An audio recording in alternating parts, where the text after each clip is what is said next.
The word of the Lord that came unto Micah. The morass theme. The conquest of the kingdom of Samaria by the Assyrians in 722 BCE made an end of the northern culture and literature. While probably not all of the inhabitants were carried into captivity, the expulsion was sufficiently ruthless to break up the 10 lost tribes so completely that they vanished from history, never to reappear save in such fanciful accounts as that in the Book of Mormon. In this stormy period, when a like extermination threatened the 2 tribes of the southern kingdom, a new prophet arose there, who, in some measure, combined the characteristics of Amos and Hosea. Micah the Morashite was certain that God would chastise the sins of the priests and princes by the overthrow of the national power, but beyond that time of punishment, he foresaw an era of redemption. His was probably the first voice in the Western world to announce the dream of universal peace.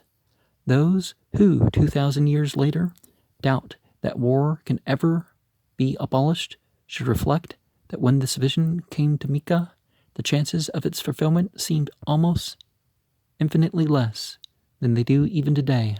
True it was with him, a kind of corollary of the newfound prophetic faith in God as a God of righteousness rather than the God of war.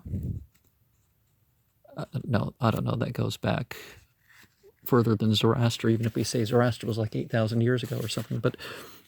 But as those who held this faith were still but voices in the wilderness, Micah's hope of peace must have seemed to be contemporaries no more wild and radical than the rest of his beliefs. Well, since World War II and stuff, since this was about the idea of a great peacemaker, that's the enemy, the great peacemaker. It's like, really? Your Antichrist is the great peacemaker who's going to, be good for the environment and use technology for the human beings rather than just top down bad for most people. The word of the Lord that came unto Micah the Morashite in the days of Jotham, Ahaz, and Hezekiah, kings of Judah, which he saw concerning Samaria and Jerusalem.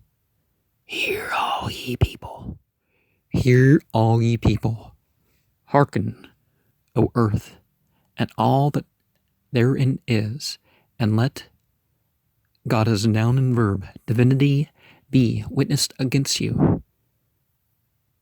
God as noun and verb from his holy temple. For, behold, God as noun and verb cometh forth out of his place, and will come down and tread upon the high places of the earth. That's, metaphorical language, because obviously God's not. And the mountain shall be molten under him, and the valleys shall be cleft, as wax before the fire, as the waters poured down a steep place. For the transgression of Jacob is all this, for the sins of the house of Yisrael. What is the transgression of Jacob? Is it not Samaria? And what are the high places of Yehuda? Are they not Jerusalem? Therefore I will make Samaria as a heap of the field, and as plantings of a vineyard.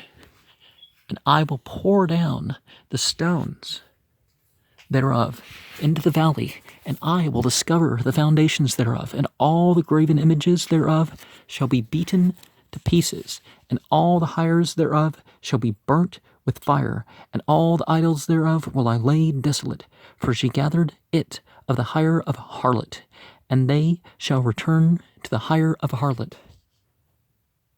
It's better to spend a wee bit of lawful earnings than a lot of unlawful earnings.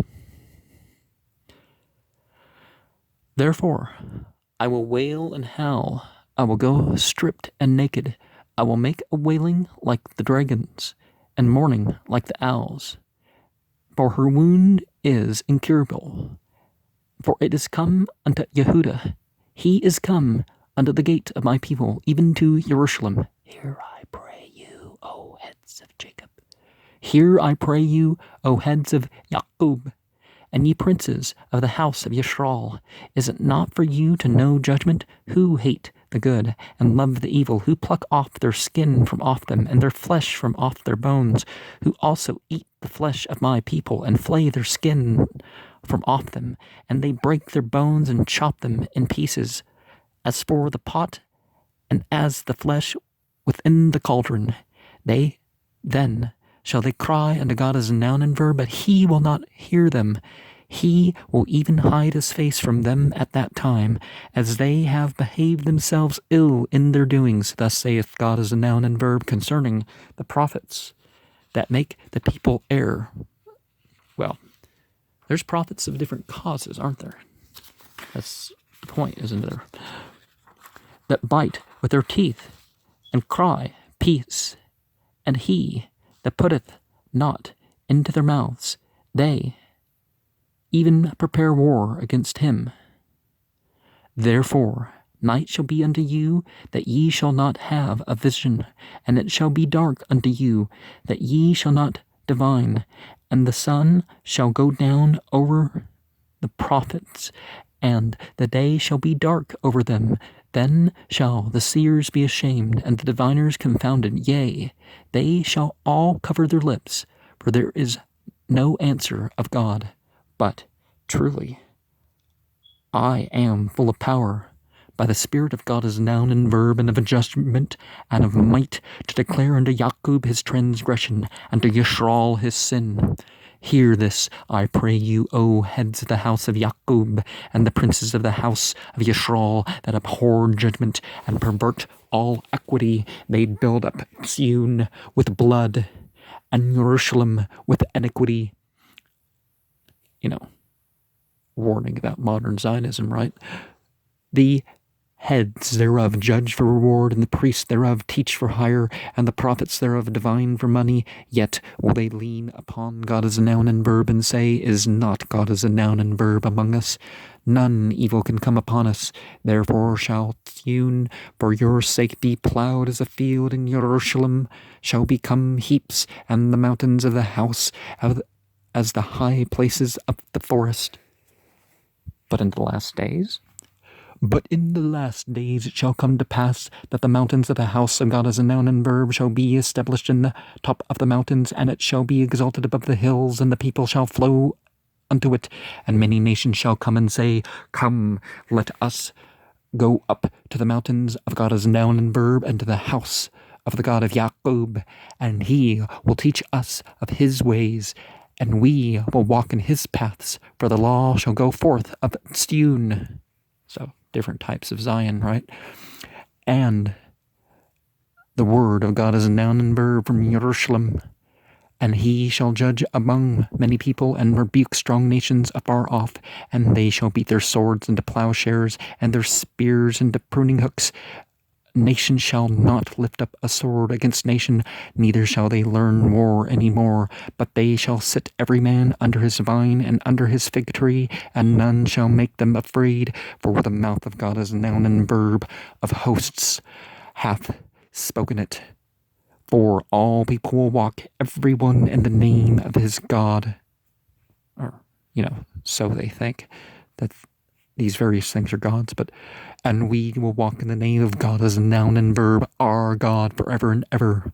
In that day, saith God as a noun and verb, will I assemble her that halteth, and I will gather her that is driven out, and her that I have afflicted, and I will make her that halted a remain, and her that was cast far off a strong nation.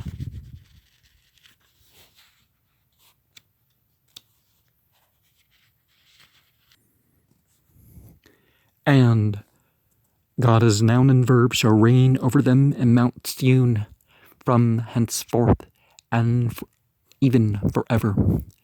Now gather thyself in troops. Now gather thyself in troops, O daughter of troops.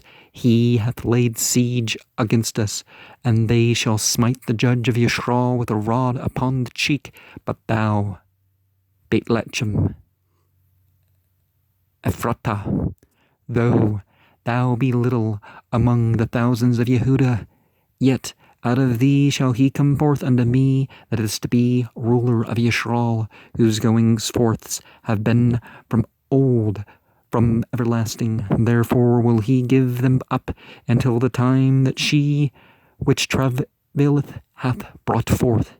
Then the remnant of his brethren shall return unto the children of Yisrael, and he shall stand and feed in the strength of God as noun and verb, in the majesty of the name of God as noun and verb, his God, and they shall abide. For now shall he be great unto the ends of the earth, and this man shall be the peace.